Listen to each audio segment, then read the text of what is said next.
ஆழி மழை கண்ணா ஒன்று நீ கைகரவேல் ஆழி உள்புக்கு முகந்து கொடுவார் தேரி ஊழி முதல்வன் உருவம் போல் மை கருத்து பாழியின் தோளுடை பற்பனாவன் கையில் ஆழி போல் மின்னி வலம்புரி போல் நின்னதிருந்து தாழாதே சார்ங்க முதைத்த சரமழை போல் வாழ உலகினில் பெய்திடாய் நாங்களும் மார்கழி நீராட మగిజిందు ఏలోరెంబావాయ్. అనన్యమైన భక్తితో పరమాత్మను ఆశ్రయిస్తే ఇతర దేవతలందరూ కూడా ఆజ్ఞావశవర్తులై ఉంటారు అంటుంది తల్లి ఈ పాసురంలో. ఓ పర్జన్యదేవా అంటూ మేఘుణ్ణి ఆహ్వానించింది.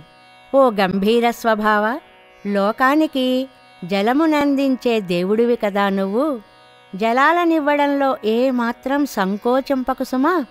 నువ్వు గంభీరమైన సముద్రంలో మధ్యకి వెళ్ళు, అక్కడి జలాన్ని పూర్తిగా త్రాగు. ఒక్కసారి గర్జించు, ఆకాశంలోకి రా, ఆ శ్రీమన్నారాయణునిలాగా నీలంగా మారు.